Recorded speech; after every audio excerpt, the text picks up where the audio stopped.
Mesdames, Mesdemoiselles et Messieurs, bonsoir et bienvenue à votre émission Angle Mort. Toujours comme d'habitude, de l'actualité et de l'actualité qu'on va essayer d'analyser, de décortiquer. Il y a 10 scoops pour aujourd'hui. Comme d'habitude aussi, à ma droite, Yassine Merzougui, bienvenue. Bonsoir. Et à ma gauche, toujours Tariq Hafir, bienvenue. Bonsoir.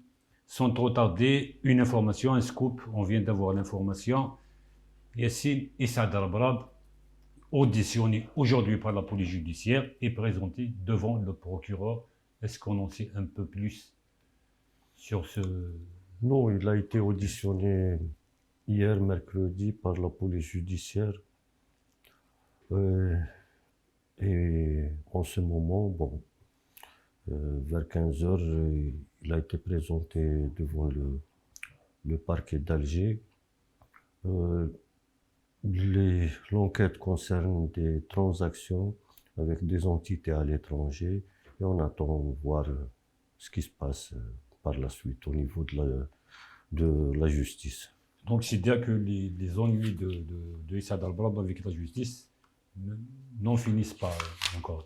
Non, c'est pas des ennuis. Bon, ça arrive, les gens qui ont beaucoup de transactions avec l'étranger, parfois des erreurs que possible, c'est pas Issa Darbrab qui a commis cette erreur.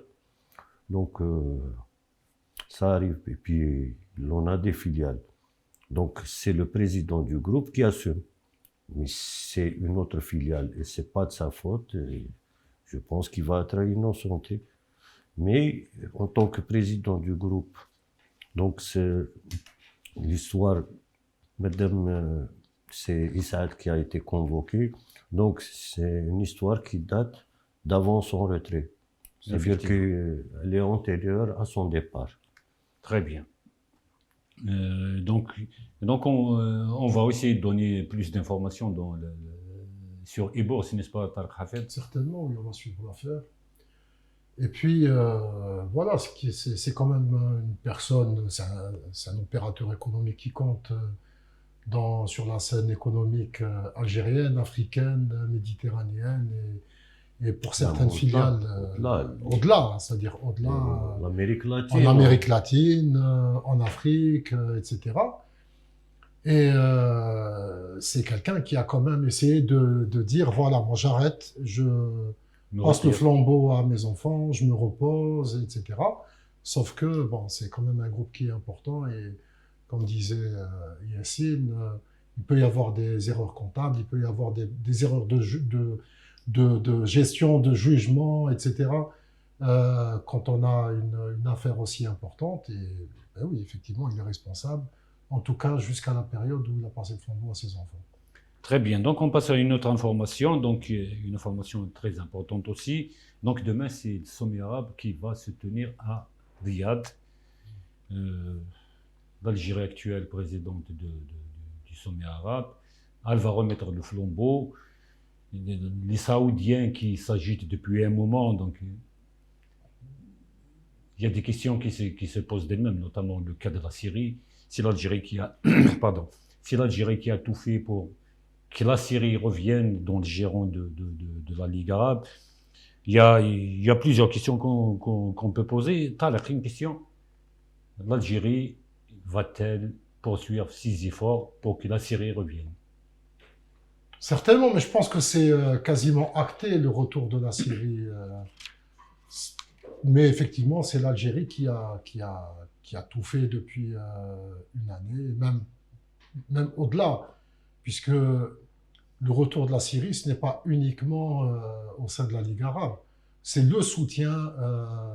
On va prendre les choses autrement. C'est la marginalisation de la Syrie qui a été dénoncée son isolement qui a été dénoncé par l'Algérie. Il faut quand même se rappeler qu'il y a un peu plus de 10 ans, c'est un pays qu'on a voulu carrément supprimer de la carte et morceler et que certains voulaient quasiment se partager, certains voisins et même certaines forces extérieures.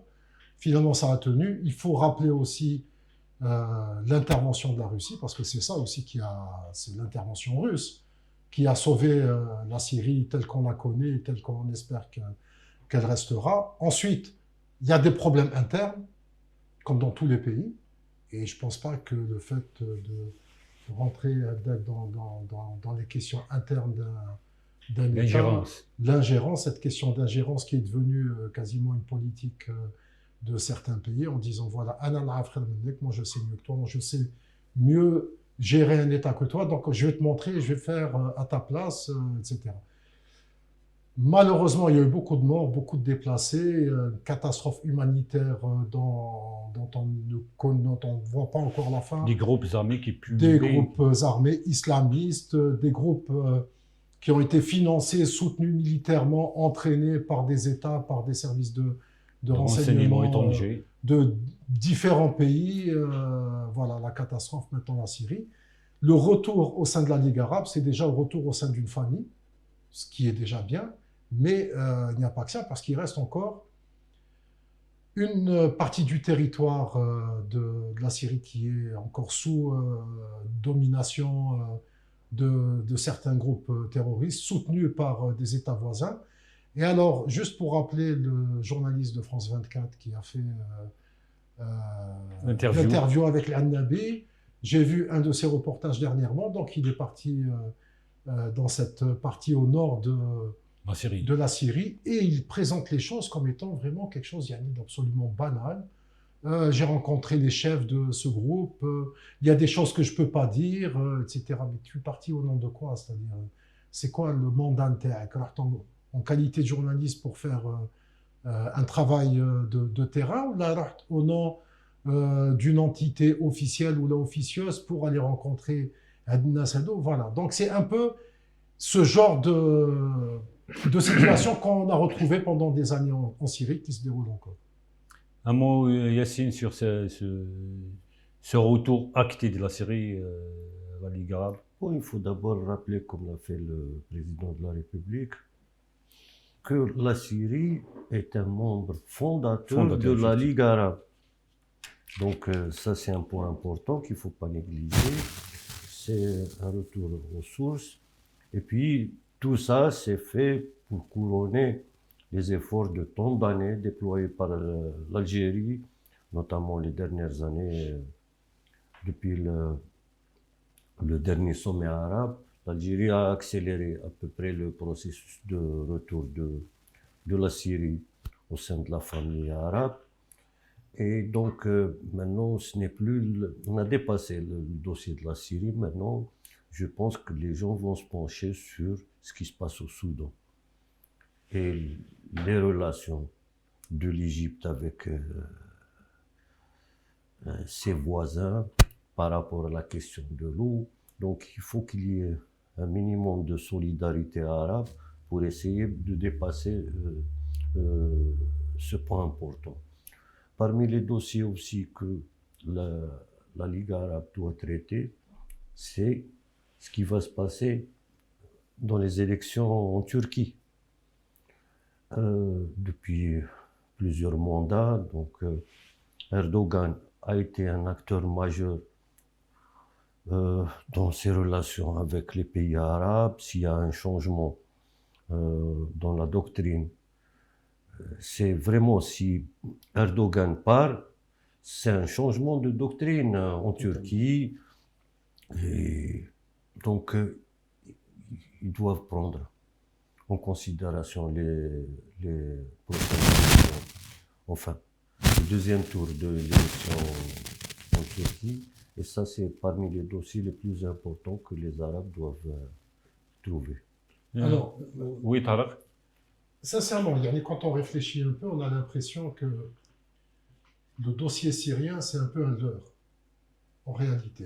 Puisque on va dire que c'est acté. Là, ce retour de la Syrie, on a l'impression que c'est quasiment imposé pour cacher, en réalité, le dossier le plus important pour la Ligue arabe, c'est la Palestine.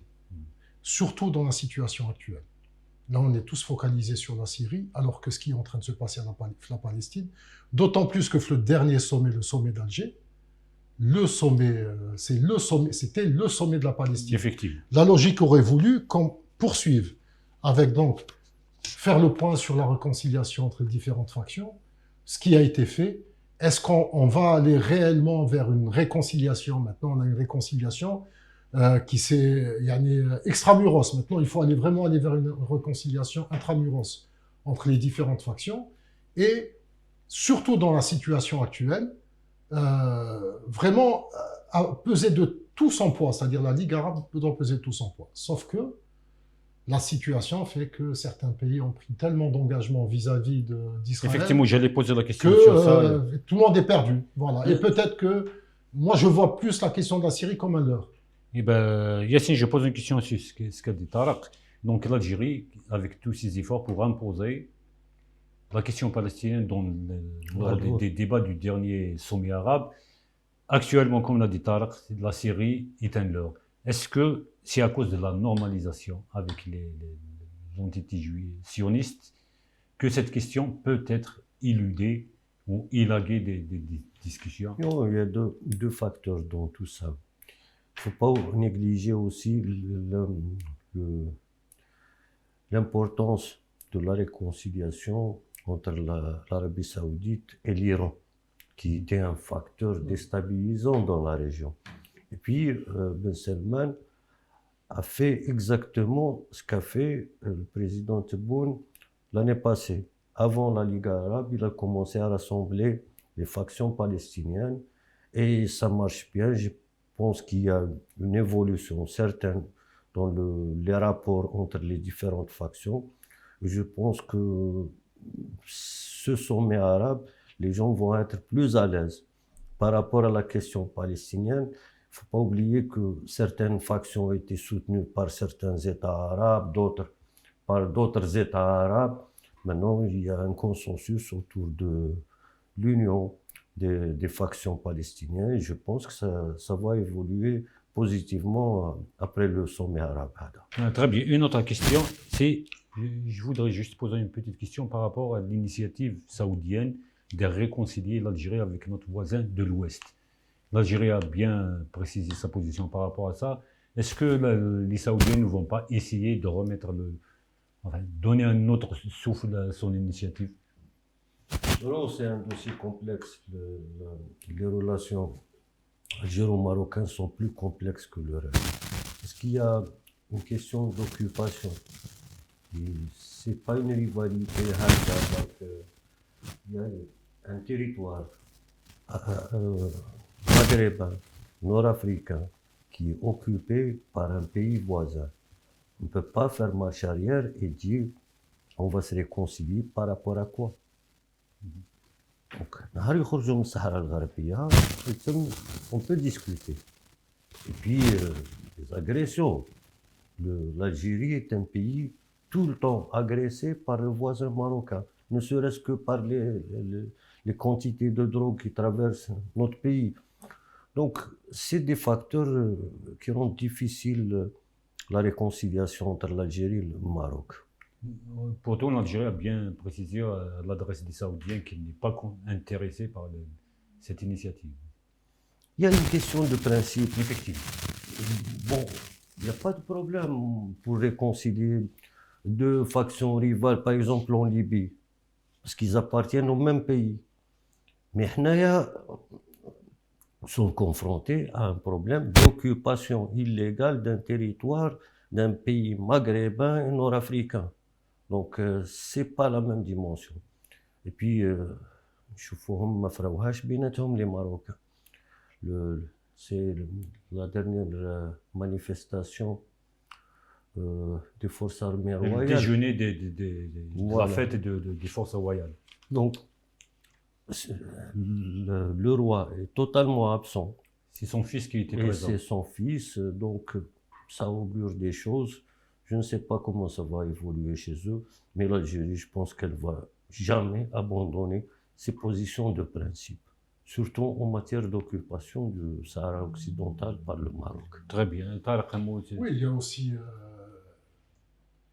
le Maroc a fait en sorte, pas simplement de normaliser ses relations avec Israël, mais est devenu carrément une base arrière il faut rappeler que... Une base avancée plutôt.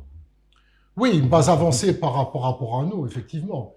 Il faut rappeler que la locomotive de cette normalisation, c'est l'armée marocaine, c'est les services de sécurité marocains, avec le nombre d'accords qui ont été signés, le partenariat en termes de renseignement, en termes de développement, bien sûr, développement des industries militaires, fourniture d'armement, etc., etc. C'est-à-dire, le voisin a fait en sorte de ramener l'ennemi et de l'installer et de faire en sorte aussi de l'installer, c'est-à-dire de façon durable, parce que c'est ça l'objectif. Absolument. Donc, ce n'est pas en ayant ce type de comportement que les choses vont s'arranger. Après, est-ce que comment dire, les Saoudiens vont essayer peut-être, même s'ils ne vont pas essayer de le faire dans le cadre d'une initiative, c'est-à-dire concertée, etc., ne serait-ce que à travers l'image, le fait de prendre la main des deux dirigeants ou alors de les mettre, c'est des images que l'on a vues pendant toute l'histoire de la Ligue arabe, où effectivement il y a le pays hôte qui prend les deux pays voisins ou alors les deux pays qui ne s'entendent pas par la main et prendre des photos. C'est ce genre d'image que les Saoudiens pourraient essayer de mettre en avant. Très bien. Donc, De toute façon, oui, Yassine. Pour l'Arabie Saoudite, je crois que maintenant, sa vision est plutôt lointaine. C'est les BRICS, la réconciliation avec l'Iran, les nouvelles relations avec la Chine, tout ça, c'est notre vision chez eux. Donc, l'Algérie qui s'entend pas... Problématique de la succession. Voilà. Donc, l'Algérie qui s'entend pas avec le Maroc, c'est pas un grand dossier pour les Saoudiens. Très bien, merci pour toutes ces explications. Une autre information, enfin, c'est un rappel. Donc, mai 2023, 20 ans après, cité de séisme de Bou Meknès. Donc, on se souvient tous de cette catastrophe. Je ne me souviens pas du chiffre, mais c'était plusieurs centaines de victimes, des cités complètes ont été rasées. Enfin, on ne va pas évoquer tout ça, mais juste 20 ans après, Yassine, est-ce qu'on a retenu la leçon du séisme de Bou Meknès? Oui, je pense, bon, partiellement. Tout ce qui est officiel, c'est-à-dire que tout ce qui est construction, qui bâtissent avec permis de construction, c'est bien surveillé. CTC? Par CTC, obligatoire.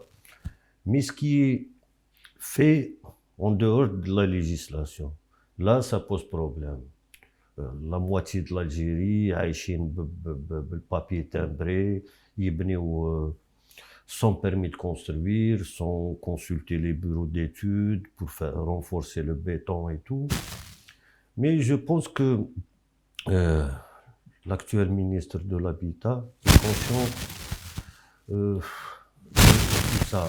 Donc, ils ont prévu un colloque à cette occasion, je crois à partir du 21 dimanche. Et donc, je pense qu'ils vont examiner tout ça et faire le bilan.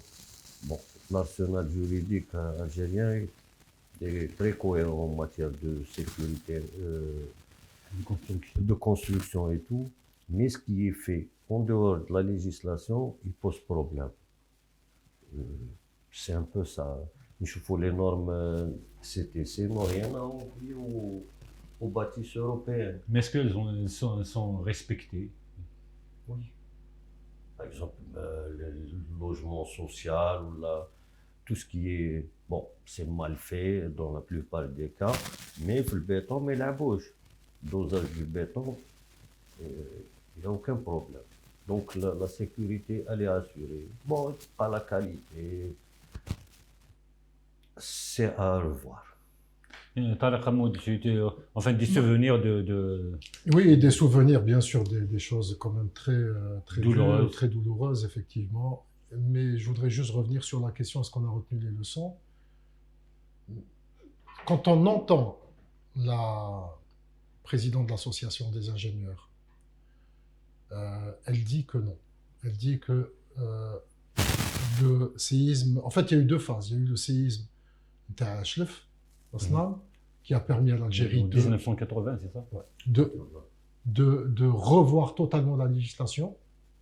Et la deuxième phase, c'est le séisme de Boumerdès, où l'Algérie a encore revu la législation et l'a renforcée.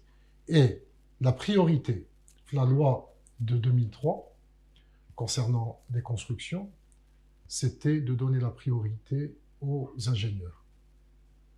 Alors que, c'est-à-dire, tout doit être supervisé par les ingénieurs.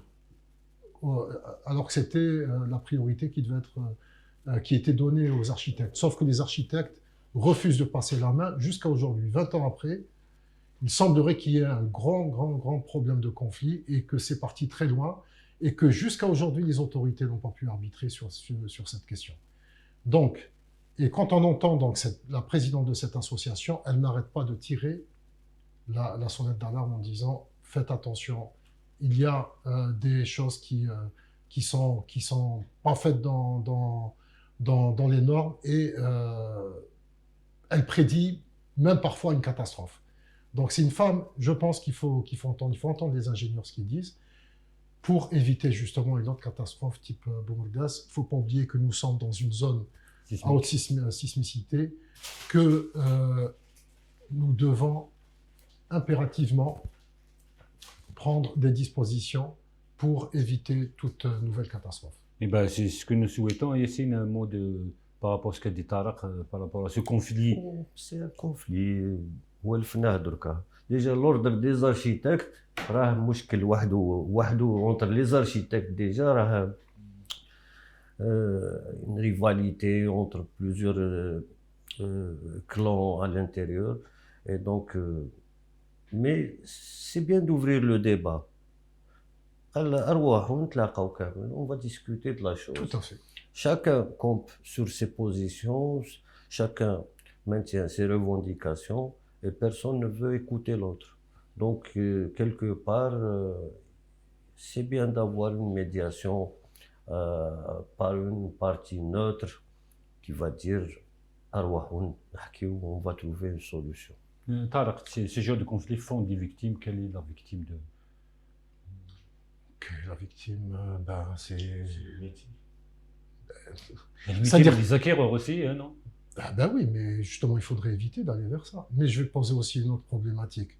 Quand il y a eu le tremblement de terre à Boumerdès, l'État, on se souvient à l'époque, c'était Zalhoni qui avait pris l'engagement, avait décidé de construire des cabines sahariennes, des logements, c'est-à-dire d'urgence, au cas où des chalets, et qu'il y aurait un parc de ces chalets qui seraient entretenus, etc., etc. Sauf que le relogement, le processus de relogement, et des gens qui ont été relogés 10 ans, 15 ans après, même si c'est un engagement de l'État, il a été tenu, oui, mais c'est-à-dire le fait qu'il y ait le processus soit lent, ces chalets sont devenus pratiquement inhabitables et ils ont été détruits.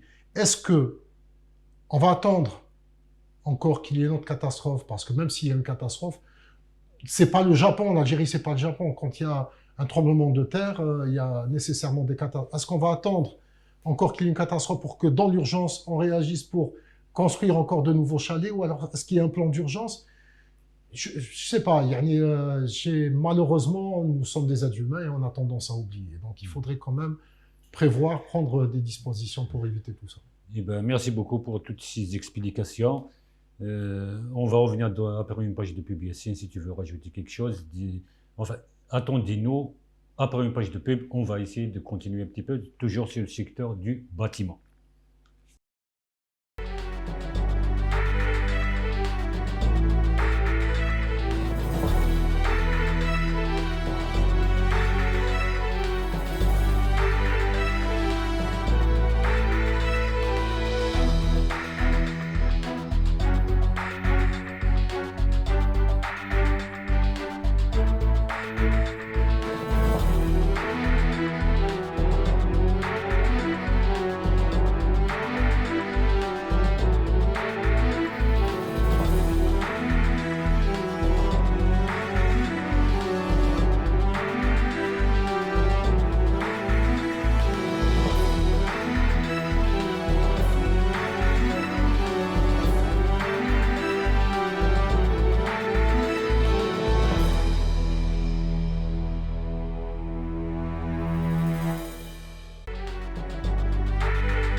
bonsoir et bienvenue encore une fois à votre émission. On va essayer de décortiquer encore de l'actualité. Cette fois-ci, on va essayer de voir cette information de la présidente de l'Union européenne, la Maltaise Roberta Metsola, dont le mari et le père sont accusés d'évasion fiscale.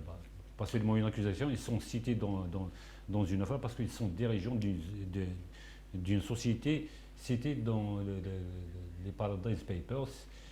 Cette information a été donnée par le consortium des journalistes d'investigation. Est-ce qu'on connaît un peu plus sur ça? En fait, le nom et la société et les noms des deux responsables, enfin de l'époux, donc Uko l'époux et le père. Et le père donc, de la présidente du Parlement européen, qui est maltaise. L'époux est finlandais, donc il a la double nationalité finlandaise et maltaise. Sont cités, et une autre personne aussi qui est proche de son époux, hein, c'est le même nom de famille, sont cités dans toutes les données qui ont été rapportées dans une des plus grandes enquêtes de ce consortium, qui a été publiée en 2017. Alors, nous, on a fait l'article, on avait une série d'informations, donc qu'on a vérifié, etc. Effectivement, le nom d'Uko Metsola et du père de Roberta Metsola figure. Nous avons publié d'ailleurs sur le site et sur la version papier d'e-bourse, dans l'article, donc une capture d'écran où on voit, il suffit juste de mettre le nom, hein, et pour voir qu'effectivement, ils apparaissent dans cette banque de données qui comprend plus de 13,5 millions d'informations, c'est-à-dire de données dans juste Paradise Papers. Donc, il figure. Mais ce qui est étonnant dans cette histoire, c'est que personne n'a jamais, aucun média européen, maltais ou quoi que ce soit, n'a jamais rien écrit sur le fait que Uko Metsola et le père de Roberta Metsola figurent dans cette banque de données. Alors c'est d'autant plus intriguant que, premièrement, quand il y a eu les Panama Papers, Roberta était, donc son premier mandat d'eurodéputé, était membre de la commission d'enquête européenne. Elle a mené campagne contre les gens cités. Voilà, notamment contre une des principales personnalités à l'époque maltaise, donc qui était l'ancien ministre du tourisme, il a été aussi ministre de l'énergie, etc., qui figure, lui, aussi, mais dans les Panama. Pour ce qui est des Paradise, rien. Personne n'en a jamais parlé. Personne n'a dit que cette dame, qui a un poste de responsabilité vraiment très très important, actuellement, dans le nom figure dans cette banque de données. Deuxième élément, en 2016, quand il y a eu les Panama Papers, une journaliste d'investigation a été assassinée. Oui. Donc, maltaise. Exactement, maltaise. On parle toujours de Malte. Donc, a été assassinée. Et avant de subir cet attentat, la voiture piégée, son véhicule a été piégé. L'enquête n'a pas encore abouti. Hein. Bon, il y a des faisceaux d'informations qui vont directement vers cet ancien ministre et même vers l'ancien Premier ministre maltais.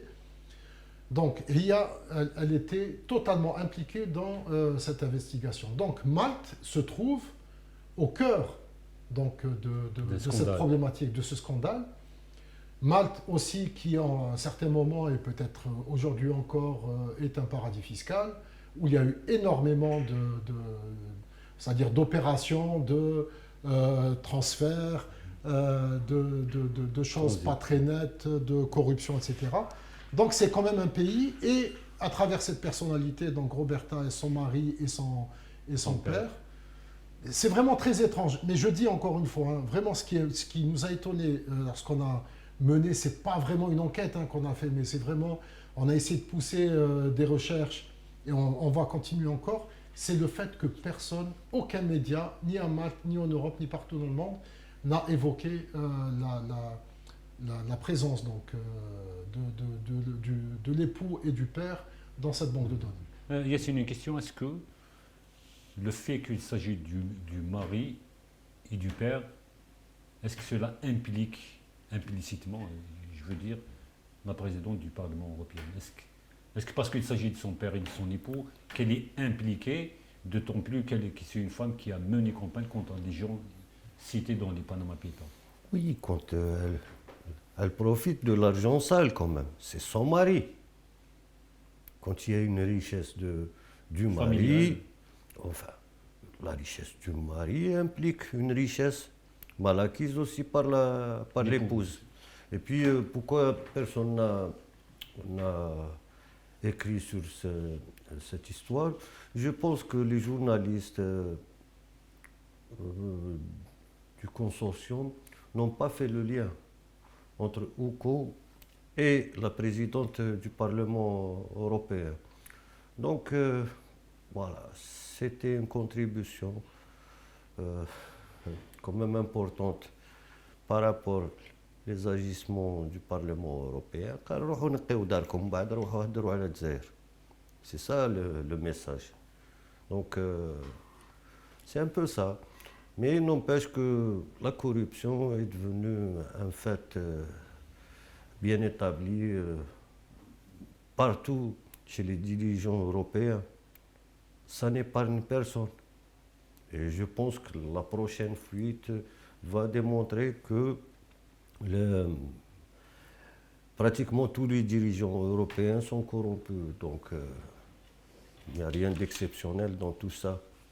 J'espère que Elias Hallas, la prochaine fois, il va faire un peu attention à ces noms qui circulent dans sa base de données. Bon, Yes n'a pas le monopole en réalité sur cette base de données, mais c'est vrai que c'est vraiment étonnant parce que on parle quand même de data journalisme, c'est-à-dire que c'est des gens qui ont vraiment des compétences pour brasser l'information, pour aller au plus profond, c'est-à-dire pour déterminer un peu les échanges, les opérations, etc. Oui, etc. Elias, il a travaillé sur des cas. Oui, Elias a travaillé sur plusieurs cas, et puis c'est vraiment un bon journaliste, il fait très bien son travail. Oui. Quand il s'agit vraiment de data journalisme, c'est une référence en Afrique du Nord, dans le monde arabe, effectivement. Pour rappel, la dernière série des Panama Papers, ça a été publié sur e-Bourse en français et Daraj, le journal électronique libanais. Ça a été fait simultanément. Donc tous les scandales, Taoult Qaddour et compagnie, c'était publié sur e-Bourse. Donc il y a un rapport assez particulier avec Elias Hallas. Tout à fait. Très bien. Oui, Tara.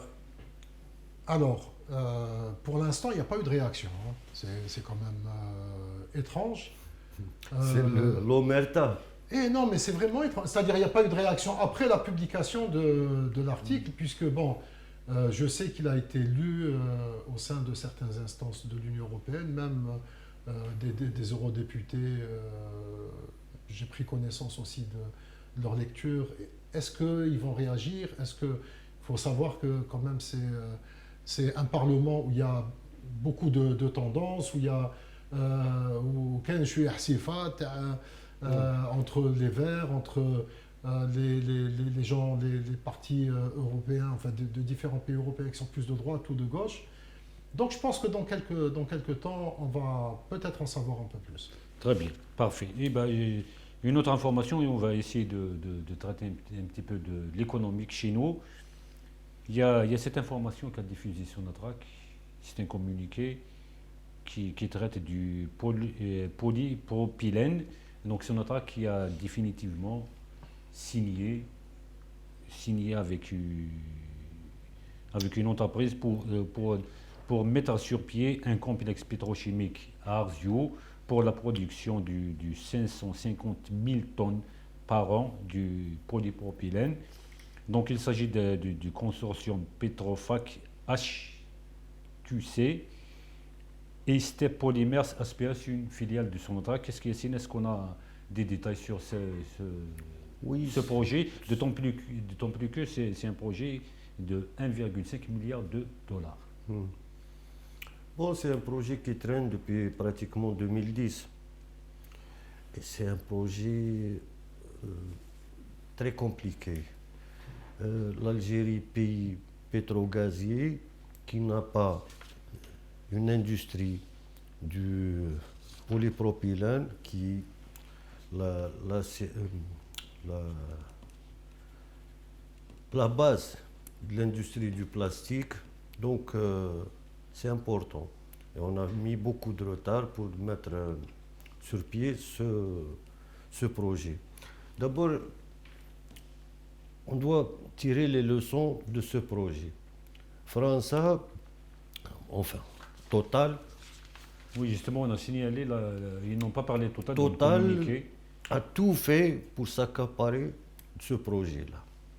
Et donc, je dis chapeau aux Algériens qui ont décidé d'aller seuls sur ce projet. Là, c'est une victoire pour eux. Hein. Parce qu'il n'y a pas lieu de partager la rente interna avec les Français. Particulièrement les Français. Les Italiens, on l'a Oui, oui.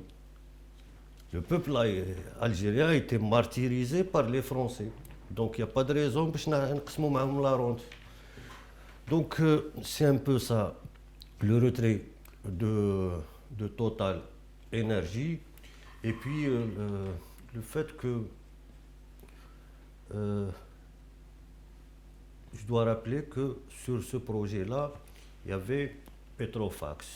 C'est une entité arabe, syrienne, avec une entreprise chinoise. C'est eux qui ont pris le projet pour le montant d'1,5 milliard de dollars. Deuxième concurrent, c'était Samsung. Et Samsung ne pouvait pas faire baisser son offre de prix. Donc, ils étaient écartés. Et puis, il y avait aussi Técnicas Reunidas. C'est une entreprise espagnole. Et donc,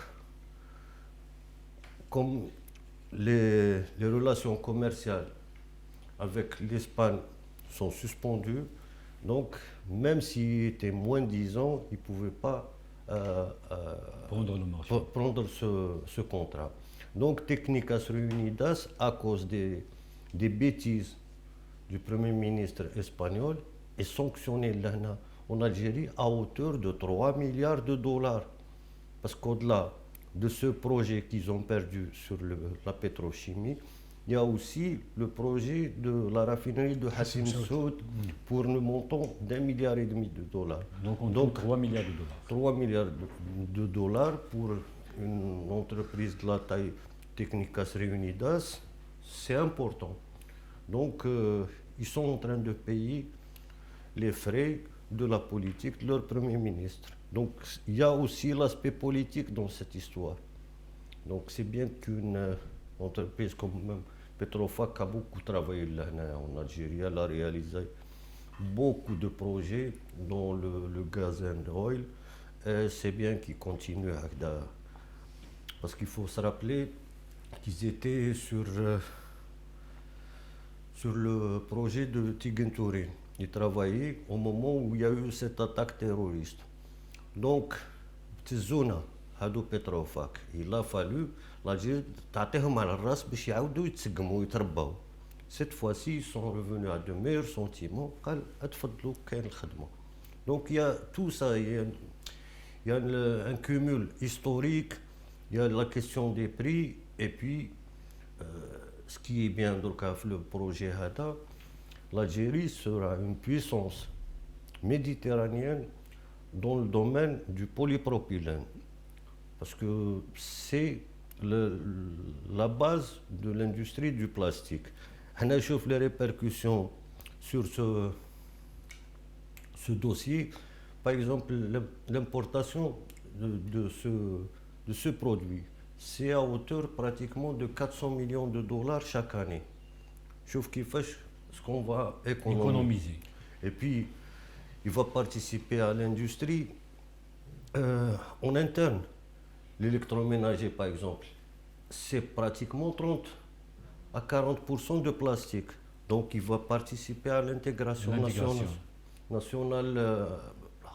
En plus, la concurrence Le coût du gaz, là, en Algérie, il est très faible. Le coût, il est vraiment concurrentiel. Donc le polypropylène algérien sera abondant sur le marché d'abord, parce que on parle de 550 000 tonnes annuellement. Donc c'est énorme. Et puis concurrentiel. Il y a des pays qui... Le prix du revient. Voilà. Donc comme Sonatrach, c'est elle qui fait la transformation, donc il n'y a pas de marge extérieure. La marge liquide en interne entre Sonatrach, maison mère, et sa filiale qui a constitué le projet HADA. Donc c'est Donc la filiale, c'est Step Polymers. oui. Donc c'est une bonne chose pour l'industrie pétrochimique là en Algérie. Et puis ça va encourager les gens à produire. Un morceau plastique alors qu'on peut le produire là en Algérie est moins cher que la Chine. Donc beaucoup de choses dans le paysage industriel vont changer par rapport à ce projet. Très bien. Tarek Hamou sur ce projet. Alors, ce que j'ai compris aussi, c'est que, effectivement, c'est-à-dire les entreprises qui vont réaliser le projet ont été sélectionnées, c'était hier, aujourd'hui. Oui, aujourd'hui. Ouais, c'était aujourd'hui, jeudi. Il reste encore la sélection du technologue, c'est-à-dire l'entreprise qui va vendre ou mettre à disposition la technologie pour la réalisation, justement, de la transformation de ces polymères. Et donc, ça va faire l'objet certainement d'une autre opération, notre processus de sélection. Merci beaucoup. Même la technologie, elle est intégrée. C'est un projet en EPC.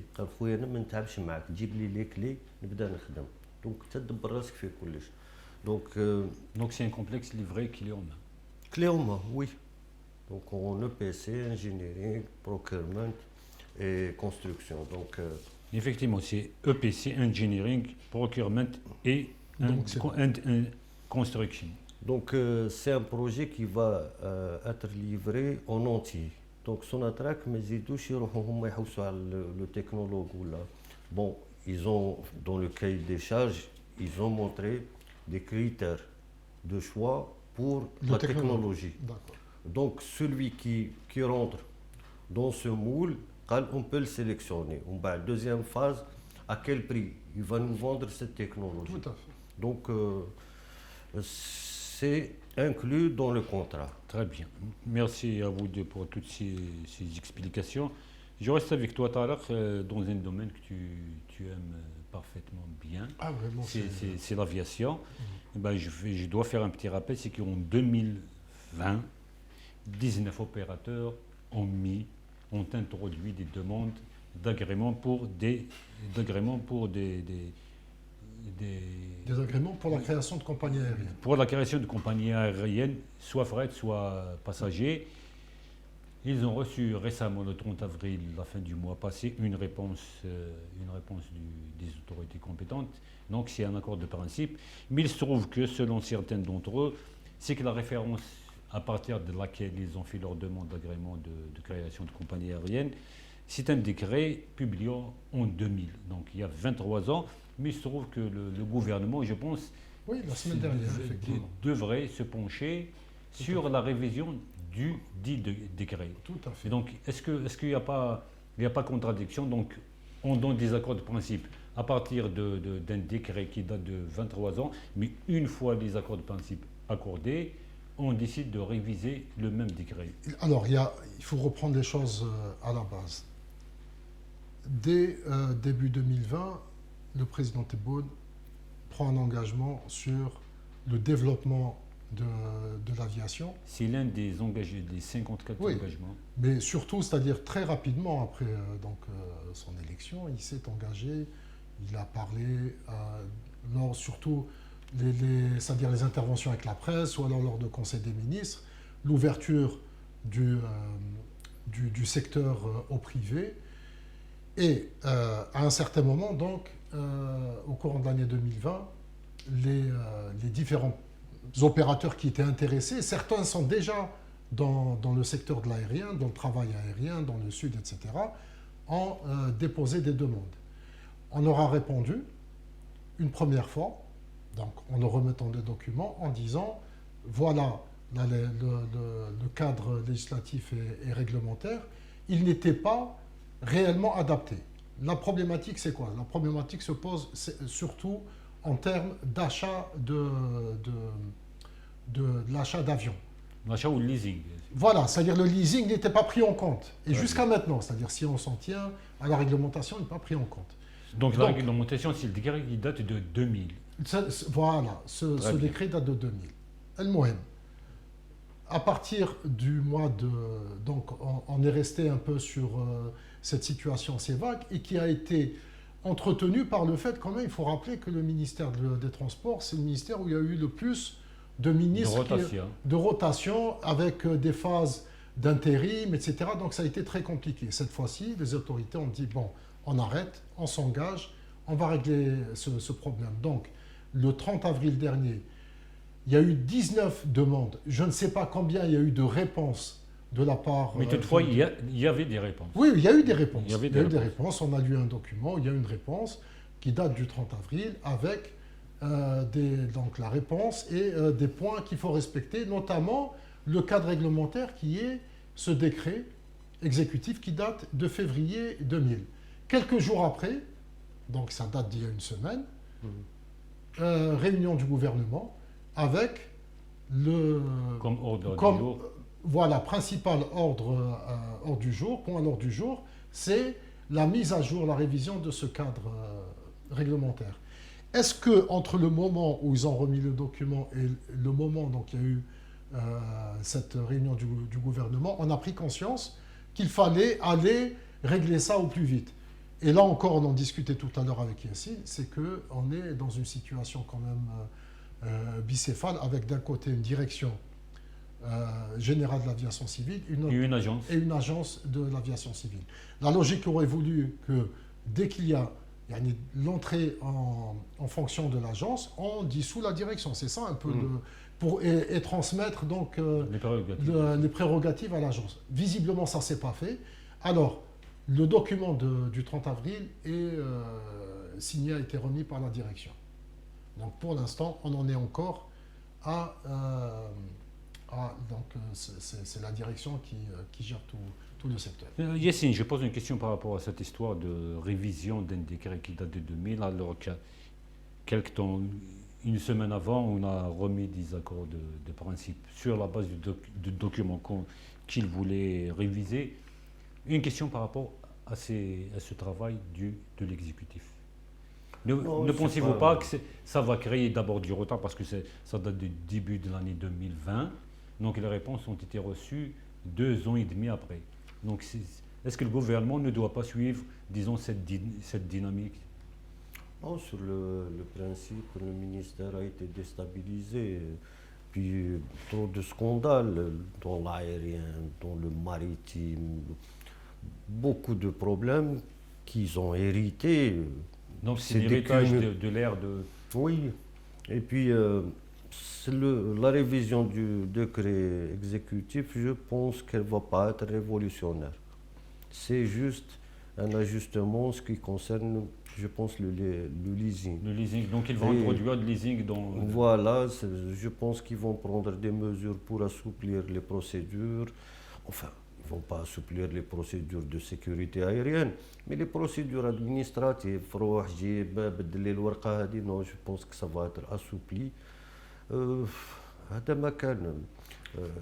y a un intérêt pour l'aérien là en Algérie parce que les prix sont très élevés, c'est-à-dire par rapport au low cost, c'est un pays qui est très intéressant pour le transport aérien. Puis, en interne déjà, on a un continent. On a évoqué le sujet à 2 reprises. Et donc si vous voulez, pour essayer un petit peu de débattre en profondeur ce sujet, attendons la révision pour voir un peu plus clair. Il y a une disposition aussi, une disposition qui oblige, dans le cadre du décret de 2000, d'obtenir donc les documents des appareils qui vont faire partie de la flotte de Des la appareils compagnie, achetés. des appareils achetés, mais même dans un délai de 45 jours. C'est-à-dire entre l'agrément, lequel me dit les appareils au bout de 45 jours, l'agrément, ce qui est quasiment impossible dans un secteur où, c'est-à-dire c'est pas des vélos quand même qu'on est en train d'acheter, ce qui est quand même très très lourd comme investissement et comme achat d'appareils. Surtout dans une situation de tension actuellement où le secteur de l'aérien est en train de reprendre après la baisse, la crise du Covid. Donc c'est vraiment, il faut, je pense, les gens qui sont dans ce secteur disent qu'il faut être réaliste, il faut prendre en considération certains facteurs qui sont... notamment qui les sont délais. il y a ça, et puis il y a aussi, je pense, c'est vraiment un secteur où la sécurité est essentielle. Et ça serait quand même dommage d'avoir des gens qui ne sont pas conscients, qui ont juste de l'argent, qui veulent s'engager là-dedans. Et c'est-à-dire, c'est quand même un secteur qui est très sérieux, surtout en termes de sécurité. Merci Tarek. Et un autre sujet pour terminer cette émission. Yassine, hier sur CLM-TV, Mr. Abi a diffusé une vidéo où il parlait. Donc les gens ont compris que Mr. Abi a réalisé à Oran un reportage sur un investissement. Apparemment, il a reçu des menaces. Donc il y a des menaces de poursuite judiciaire, ce qui n'est pas vraiment très grave. Mais apparemment, il a reçu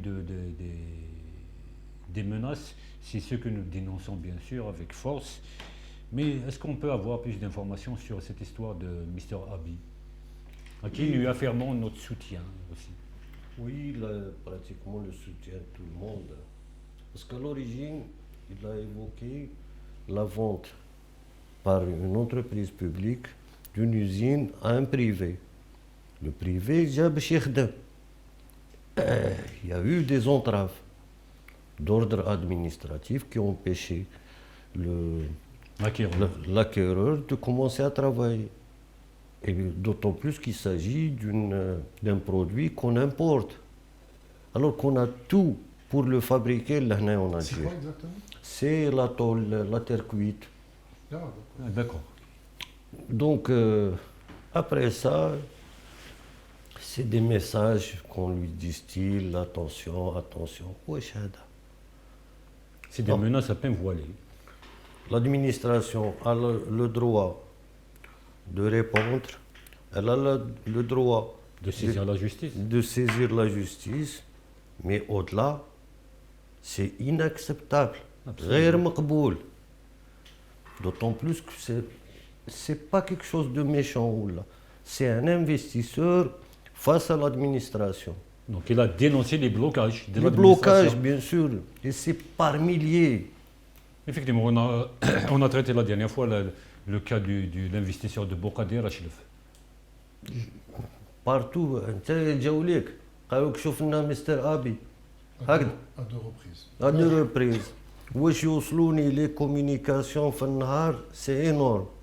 اي بي الولد هذا il a gagné en sympathie. علاش سور ان كا باغ اكزومبل نتاع ولد صغير محتاج يعاونوه الناس ولا سي دون لي 48 اور تفرا باسكو ما دخلش في البيزنس نتاع لي زاسوسياسيون عطينا دراهم وحنا نشرو له دواء. قال هاي لك لو نيميرو نتاع لا فامي تاع الولد هذا روحوا اللي يقدر يعاونوه. سي توجور دون لي 48 اور كو سا سراكل.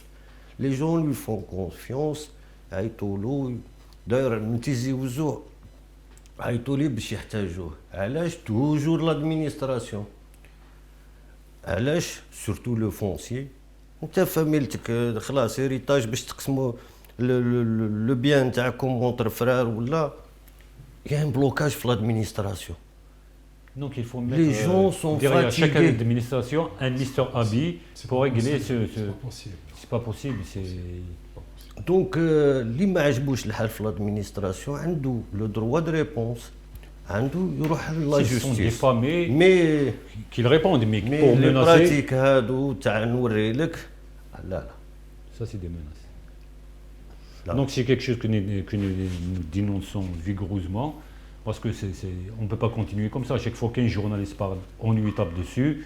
Cette fois-ci, il a dénoncé des entraves, des bâtons dans les roues, parce qu'il y a un investisseur qui veut travailler. En plus, il a repris une usine publique qu'il a achetée.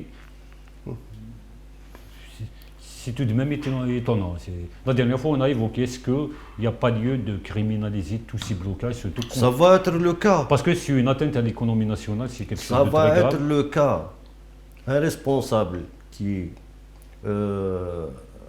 est responsable des entraves administratives, il doit être poursuivi. Mais الناس تاني ما يعرفوش حقهم، قال روح معاك التريبيونال ادمينستراتيف، نروح للكوميرسيال، نروح للاخر. الناس ما لقاوش لمن يشكيو. اي بي شغل حتى الديسبوزيتيف اللي داروا البريزيدون دو لا ريبوبليك لي ميدياتور دو لا ريبوبليك هادو مساكن تاني بداو يعياو باسكو الناس ضيقت لهم لله.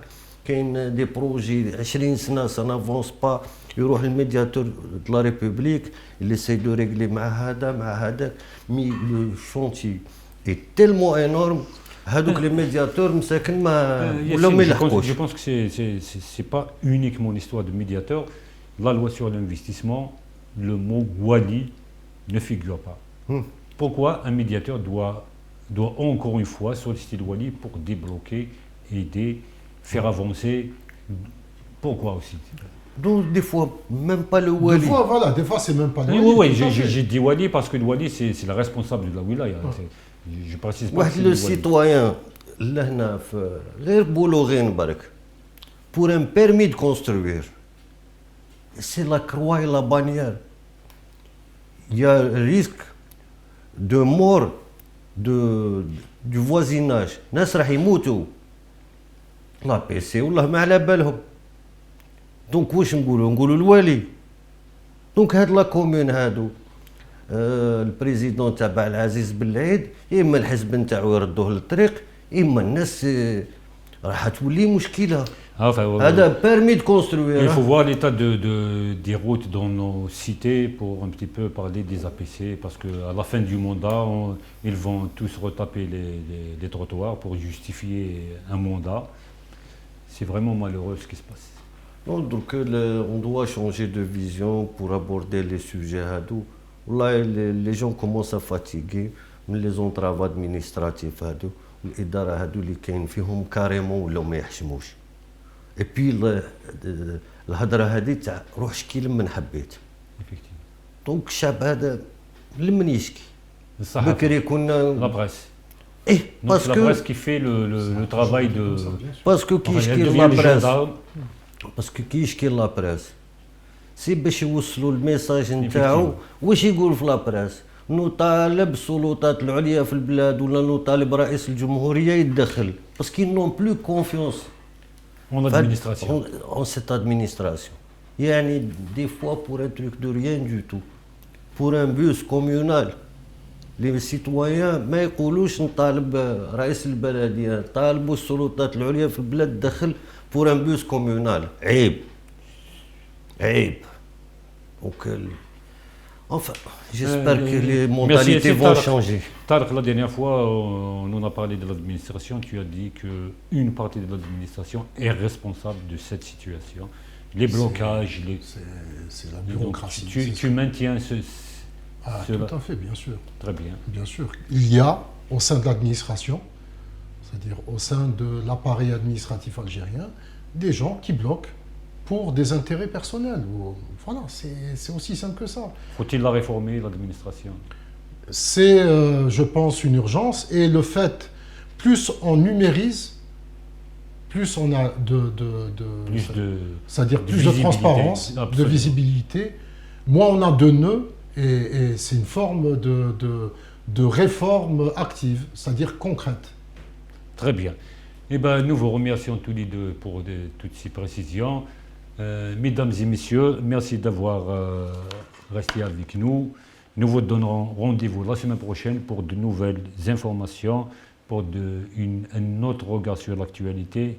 D'ici là, prenez bien soin de vous.